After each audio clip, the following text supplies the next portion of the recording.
এতক্ষণ পরিচালন সমিতির অন্যতম গুরুত্বপূর্ণ সদস্য মাননীয় ডক্টর অঙ্কুশ দাস মহাশয় তিনি প্রস্তাব দিয়েছিলেন আমাদেরকে যে ক্লিন প্রজেক্ট এবং অ্যাওয়ারনেস ক্যাম্প করতে।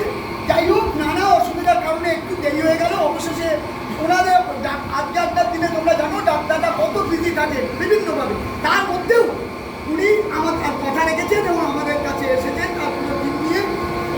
অশেষ বিদ্যালয়ের তরফ থেকে, বিদ্যালয়ের পরিচালন সমিতির তরফ থেকে, বিদ্যালয়ের আমাদের সমস্ত শিক্ষক শিক্ষিকা স্টাফেদের তরফ থেকে, বিদ্যালয়ের ছাত্রছাত্রী অভিভাবকের তরফ থেকে আমি ডক্টর অঙ্কুশ দাস এবং আমাদের যারা শুভেন্দুবাবু এবং আমার সিস্টাররা যারা আছেন সবাইকে এবং ভাই আছেন যারা আছেন প্রত্যেককে বিদ্যালয়ের তরফ থেকে হার্দিক অভিনন্দন জানাই।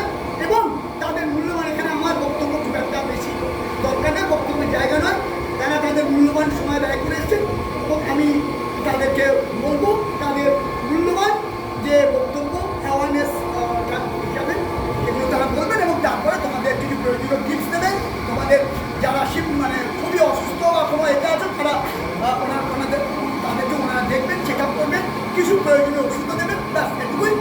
এটা আমরা বিদ্যালয়ের 75 বছর যে আমাদের চলছে একটা বড় অনুষ্ঠান হবে তোমরা জানো, এবং প্ল্যাটিনাম জুবিলি সেলিব্রেশনের অঙ্গ হিসাবে এই যে সিনিয়র স্টুডেন্ট নেচার ক্যাম্প কতদিন হয়েছে, তার আগের দিন আমরা আরেকটি ক্যাম্প করেছি। সব কিছু কিন্তু বিদ্যালয়ের পঠন পাঠনকে সঙ্গে নিয়েই আমরা কিন্তু